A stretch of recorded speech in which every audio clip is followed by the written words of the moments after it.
Today, I'm going to show you exactly how I design my pins, who I order them from, an unboxing, and how I package them when I deliver them for my small business. Okay, let's get started! First, let's start with the designing process. I like to choose a design that not only I would enjoy, but also my audience and community. Since I've had my business for over 4 years, I also like to think about what design might be more popular and what my audience would like. For example, in my business, that would mainly be pandas and turtles. I usually sketch out a bunch of different designs and choose the ones I really want. In this case, I chose an axolotl because it was one of my really popular designs that I also think is cute. I'm coming out with a launch of items soon that are all water themed. I'll be drawing animals like koi fish, turtles, crabs, sea stars, whales, and a lot of other ones too.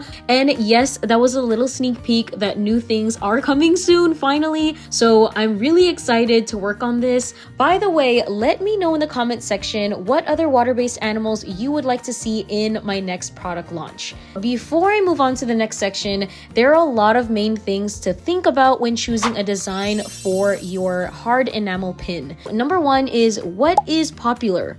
And 2, does it match your theme? Does it match your other items for your product launch? 3, what will you enjoy drawing? I know that might not be something you would think is important, but that is really important too, because you need something to inspire you, something that's fun.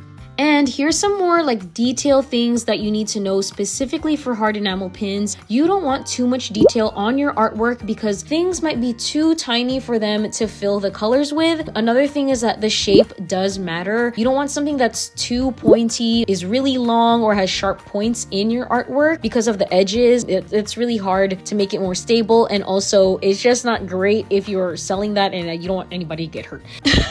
Avoid really thin lines. I personally avoid text overall. I don't usually include that in my artwork, but if you're thinking about adding your brand name, I think that'd be better to place that on the backing of your pin instead of on the design or on the artwork itself. Okay, I hope all of that helps, but what we're gonna do now is move on to the next topic.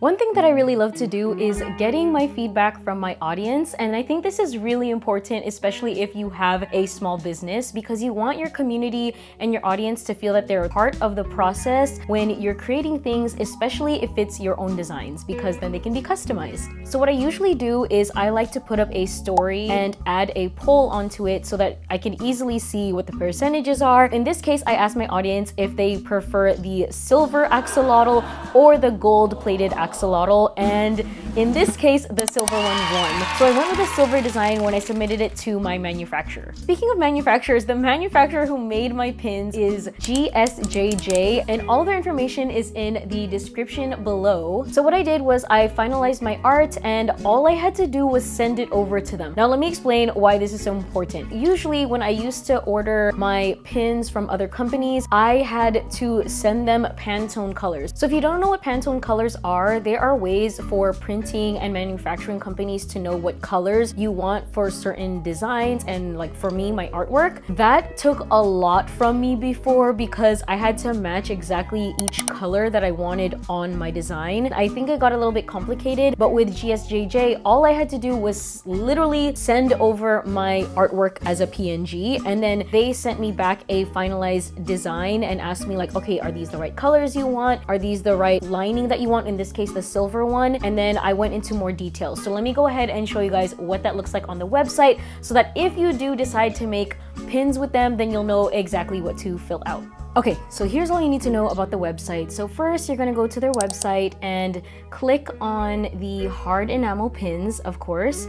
So you're gonna click on the style, which is hard enamel pins, and then it's going to ask you for a size. Specifically for me, I like to choose 1.5 inches. On their website, it does show that 1.25 and 1.5 are the most popular, which is very true because I had done a lot of research as to what other people would sell in terms of hard enamel pins, and those are definitely very popular. Oh, and also the 1-inch ones, but I think those are a little bit too small. So I usually go with 1.5 inches. The next thing it'll ask you is what kind of finish you want. Again, I know I mentioned this so many times, but for this one, I chose silver. There's also like a rose gold, which actually someone mentioned for us to pair that with axolotl. I think that would have been really cute, but I didn't even think about rose gold at the time. So here's silver, and then you can choose how many colors you want on it. So for 5 colors or less, it is free. There's no extra additional cost to that. Then you want to go ahead and choose what style you want, which is really cool because there are like glitter ones, which I didn't get into for my design. I just wanted mine to be very simple as my other artwork, but you can just go ahead and put no upgrades if that's the case. And now we're gonna go on to the rubber clutches. So this is like the little thing on the back that has the pin, the little sharp pin, and then you have the little rubber clutch on the back that you just pair together. So because mine is 1.5 inches, these can get very heavy, so I always like to choose 2 rubber clutches based on the size. So if your pin is like 1 inch, I think 1 rubber clutch is okay. For mine, I always use 2. And I definitely recommend that if you're not sure, make sure to just reach out to them and ask. I've had really great customer service and support from them. Definitely ask if you're not 100% sure. Another thing that I recommend, they do allow you to put text on the back. I think this is wonderful for branding. I actually didn't do that on mine, but I have reasons why I didn't. But normally, if you do own a small business, highly recommend you always put branding on your products, okay? But yeah, so I put standard on mine, but you can put laser engraving or a raised text, which is kind of cool. I would go for the raised text if you can afford that, because it does cost an extra for that one. And then how do you want it packaged? This just depends. Do you want them already in pouches? Do you just want them in the standard bag that they come in, or like in like a jewelry box that opens like this? But you can always choose the standard one. Then all you have to do is upload your artwork, and you can always email them later. So you don't have to have your artwork right away. Sometimes I do end up doing this with my manufacturers because I don't have my artwork ready, but I'm like, I gotta get this. If they have like a sale going on or something, I like to just put, I will email later. But if you already have it ready, which I recommend that you do, just click browse, upload your artwork, and then click next. And then for quantity, of course, you just fill that in, how many you want, and then the amount of business days that it'll take for them to ship it to you. That's pretty much it. And you go ahead and submit your inquiry. They will send to you again a like draft of what your art will look like with the pins on the back. I know a lot of times you can kind of decide where you want them placed, but I mean, this is so simple. If you want more details about GSJJ, they are in the description below. By the way, make sure to subscribe because I do a lot of DIY art projects. I also show how my business gives back to the environment and kids in need through different organizations. So if that's something that you want to see, and also my team having fun with working with different charities, make sure to subscribe so I can see you again. Okay, so this is one of my, but in this case, I had exactly 50. Another thing I like to do is I like to clean each of these with like a little wipe thing, which I'll do later, but that's just another recommendation that I have for you guys. And then just kind of double check the back also. Sometimes when I order, there's like a missing thing on the back, but this company did a wonderful job. So thank you so much, GSJJ. They look so cute. They're the perfect size. I really like them. And I hope that when I start having these in my shop, that everyone will like them too. Here's another thing that I like to do, which is to test out what they will look like if I were to do like a mini product shoot, I would say. I bought these a long time ago and I've used these little flowers in a lot of my product shoots. So I don't just throw them away because I think that's a waste. You know, in your business, of course, you want to keep things if you can reuse them, just like these little flowers. I've used them in a lot of my product shoots, like these ones. Here's some examples I'm going to show on the screen. I like to add them as little accents, especially if like, this is a lot of pink going on here, so I want to be able to add a little bit of other colors. I also have these little like fake white petals that I want to use. Probably it depends what it looks like once I take the photos, but yeah, this is what it would look like. And usually I do like a really close-up of them, so that's why I'm only keeping it to this space. Since they are tiny products, I will do close-ups of them. And then let me just add a couple more petals, just a little bit, because I'm probably not gonna, the picture won't be too far out.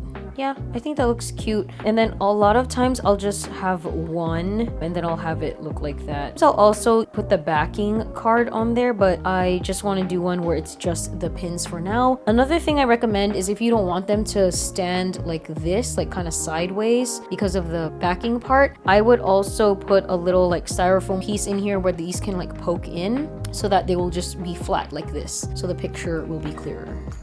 Okay, this is the last part, but let's talk about packaging. For this one, I decided to go with even more pink colors and show what an axolotl's environment looks like with plants, bubbles, water, and I added my brand name, of course, and my website. And on other products, I've even added my QR code to make it easier for people to visit my website too. Personally, I like to add packaging to my pins because it gives the pin a cute background and I get to match it to either the theme of my product launch or just match it to the enamel pin itself.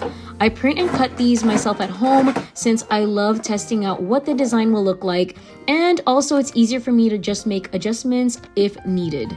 This part is a little tedious but also relaxing because I have to add each and every pin onto a backing card and also have to remove the clutches from them, but it looks great.